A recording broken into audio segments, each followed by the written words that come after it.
स्वामी जी, क्योंकि ये थायराइड की बात शुरू हुई है तो इसी के कुछ और साइड इफ़ेक्ट्स की मैं बात कर लेती हूँ। थायराइड होने के कारण केवल शरीर कमज़ोर नहीं होता, जोड़ भी जो है वो अकड़ने लगते हैं, और जब जोड़ अकड़ने लगते हैं तो शरीर अपने आप ही योगाभ्यास से दूर भागने लगता है, और फिर क्या होता है कि ओबेसिटी होने लगती है। ओबेसिटी होती है तो डायबिटीज़ आ जाती है, डायबिटीज़ आए तो हार्ट डिजीज होने का खतरा मंडराने लगता है, कोलेस्ट्रॉल लेवल हाई हो जाते हैं। तो ये तो प्रॉब्लम आती है, हाँ।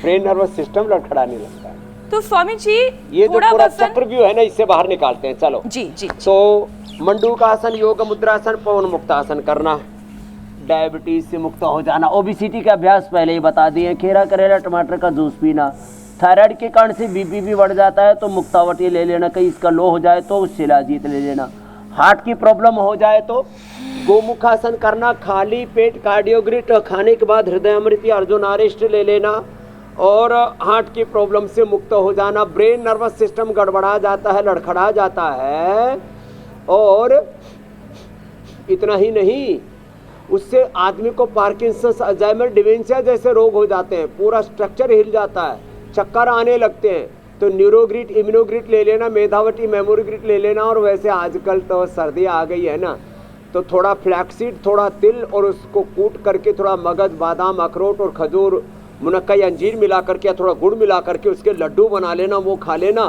ब्रेन नर्वस सिस्टम भी एकदम गड़बड़ होने से बच जाएगा। अंदर हड्डियां कमजोर हैं तो गोंद के लड्डू बना करके खाओ, फौलादी हड्डियां हो जाएंगी। हमने पौष्टिक लड्डू भी उपलब्ध करा रखा है। हाँ, ये लड्डू लाओ जरा, आज लड्डू खिलाएंगे 2-4 को। हाँ, कमजोर से प्राणियों को गोंद के लड्डू खाओ। गोंद के लड्डू, गोंद जो है ये पेड़ का सार है, उसका वीर्य है, उसका पूरा सत्व है, सत्व, उसका पूरी ताकत है।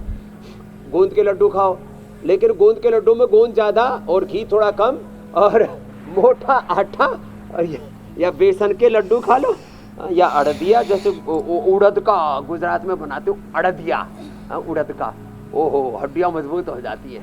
तो जो एक एक करके हमने सारी बीमारियों का बता दिया है। ये गोमुखासन हार्ट के लिए, ये और अनुलोम विलोम भ्रामरी, और जिनको फिर थायराइड के कारण से आंखें भी बाहर आने लगती है इससे, तो उनको अनुलोम विलोम के साथ नंगे पांव घास पर चलना और त्राटक करना, अक्षय तर्पण करना या अनुलोम विलोम ज्यादा करना, तो आंखों पर भी बुरा असर नहीं आएगा।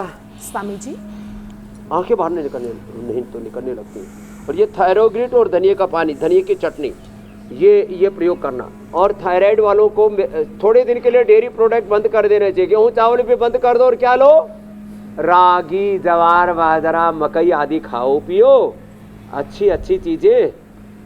तो ये अच्छी चीजें हम सब भूल गए, और वही याद हम दिलाते हैं। और आप भी अभी तो थोड़ा सा शेष है, संजीवनी से तो पूरे देश में जागृति आ गई।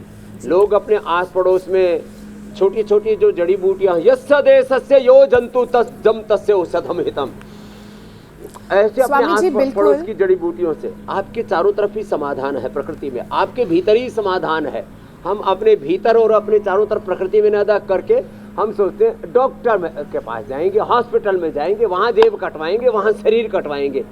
बहुत बड़े धनवान व्यक्ति हैं, वॉरेन बफेट, उन्होंने कहा मैंने अपने शरीर के साथ छेड़छाड़ नहीं होने दी, इसलिए अभी भी स्वस्थ है, 90 साल से ऊपर के हैं, और लाखों करोड़ की दौलत को मेंटेन करते हैं, और उसमें मैक्सिमम उन्होंने चैरिटी के लिए दे दिया। तो ये अपने शरीर के साथ छेड़छाड़ मत करो, प्रकृति के साथ छेड़छाड़ मत करो, और सड़क पर जाते हुए तो छेड़छाड़ कतई मत करना, और छोरियों के साथ छेड़छाड़ मत करना, तो मारे जाओगे, जेल में जाओगे, वरना कूट दिए जाएंगे। छेड़छाड़ ठीक नहीं है।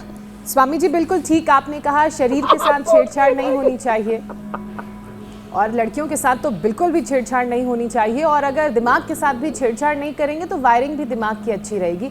लेकिन भगवती का स्वरूप है।